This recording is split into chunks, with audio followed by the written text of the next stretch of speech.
I'm John with Arbor Arms, and I'm going to be going over our dual adjust sling series, both the carbine heavy and the PRS variants.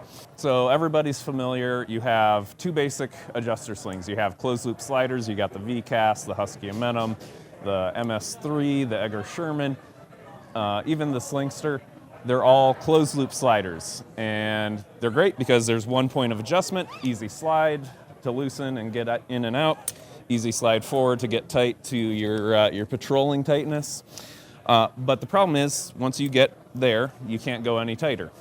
Then you have your V-Tac, your Blue Force released a tail sling. I think they actually call it the tail sling. And that allows you to over-tighten, but you have tail. We are the only sling on the market that has combined both the closed loop slider and the over-tighten ability.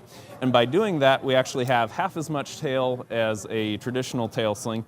And I personally love the V-Tac. I used it on both my second and third deployments.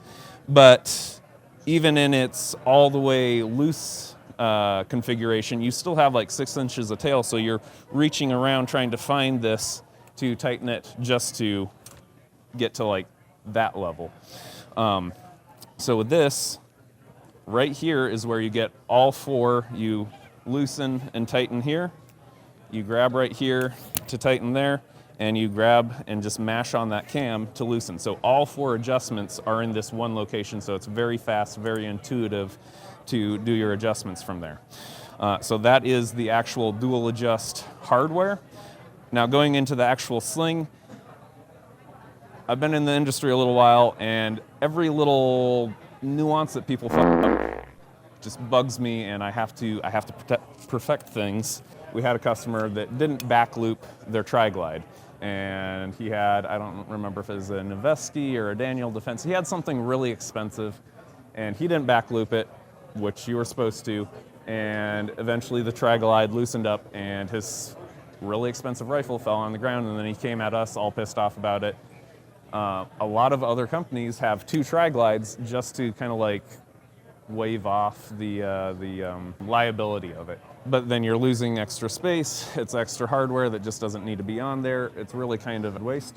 So we put these little red back loop stripes, so nobody wants red stuff all over their tactical. So it reminds you, if you're gonna put this on here, that you need to back loop that tri-glide. One, so it's locking it, and two, so you're hiding that little red loop. Now some of our competitors, they use a textured nylon. This is actually a special webbing that we use. It's a straight filament, so it doesn't absorb as much fluid, it doesn't absorb as much dirt, and it's a much smoother, easier glide when you're doing your adjustments. Now, a lot of slings, whether when you go from, say, a long gun to a PRS, or not a PRS, a short barrel rifle, you gotta adjust either the back tri-glide or the front tri-glide, and then you have all that excess, so you either gotta tape it up or you gotta cut it off. Most people go for cutting off, and then that sling will never go back to a full-size rifle again. Or if you're doing cold weather, hot weather, anything like that, you need this to be tuned to your body and the gun it's on. So we have this girth adjustment right here, both on the carbine slings and on the PRS slings.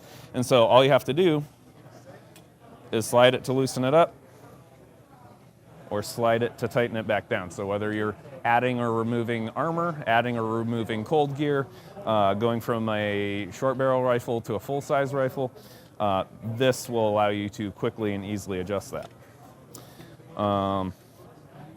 Routing, I've seen a lot of people go to the closest 2 points, and that the industry has moved to that because of closed loop slider slings, and that's the best way to get the tightest fit, but it completely thwarts your ability to get into a stance where you can drop that elbow and it sucks the rifle into your shoulder and gives you a really stable shooting platform.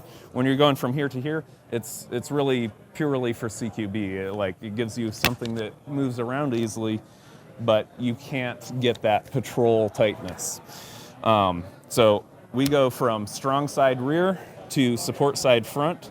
That way you can maximize it. A lot of people like to come under like this, and you're only getting that one point of contact, nothing here. And when you drop that elbow, you're not tightening anything. And if you want to get out of it, you have to do the whole swimming out, which is a big movement, excess movement that takes up time and energy. If you come over, so you have the 2 points of contact, then when you're dropping your elbow, it's sucking it into your body. And then when you want to get out of it, all you have to do is straighten that elbow, and I'm out. I wasn't doing all sorts of swimming and stuff. You're just going from bent and torquing to straight, and now you're out of your rifle. So for the shoulder transitions, what we're doing is I'm coming out and just making an A-OK. I'm not even trying to grab the loop. I'm just making a ring around there, and I'm pushing the rifle out at the same time I'm pulling this hand back, grabbing the magazine well, shoving it into my shoulder, grabbing there, and then sliding back. Shooting position, and you want to get down in the prone, you're just straightening that elbow and getting down, doing a reload, doing the tap, rack, bang. So that's how we set it up. That's the methodology for holding into the sling. Now for our PRS variant. We have two PRS variants. We have the PRS Heavy and the PRS Light. The PRS Heavy has a stainless steel snap shackle, and with that stainless steel snap shackle, it's nice because it's sewn in and you can clip into any loop, whether it's a rigger belt, a belt loop, any molly loops on a backpack or anything. You can clip into anything that there's a loop on, but you also have 1.5 ounces of stainless steel that's flopping around your $5,000 of glass, which isn't ideal. Some people like it, so we offer it, but I'm trying to kind of push people away from it. That, and it's a really expensive piece of hardware, and unfortunately I have to push that price on to the end user. But this is the PRS Light. It uses a side release buckle, which is light and cheap, and with the repair buckles, you can put them just about anywhere, any molly loop. I mean, you have to preemptively locate them, shooter bags, anything like that. And so with this, all you have to do, clip in, and now my body and the rifle create two legs of a right angle or a right triangle, and the sling itself becomes the hypotenuse. And so you have created a shooting structure with your body. Now there are a couple other shooting slings, tripod slings that are on the market, but the problem is you got to think about whether you're doing that closed loop slider sling, a tail sling, or obviously our sling has both the slider and the tail. If you have just a slider sling, that's as tight as you're ever going to go. You can't get any tighter than that. So having that tail ability, you can really get tight in there, and you have the full range of adjustment of the sling. So if you're looking at a tripod sling, make sure whatever adjustment type gives you the maximum adjustment ability, which obviously the dual adjust does. Also the PRS Lite, it comes with a arm cuff, and it comes with a little belt loop in case you don't have. This is the Arbor Arms Big G liner belt, and so it's got this 1-inch strip that you can clip into, but it comes with a belt loop, so you can put it on any rigger belt, any even dress belt, but this is definitely the most secure way. So in short, that is the dual adjust rifle sling. Go to Arbor Arms USA and check it out today.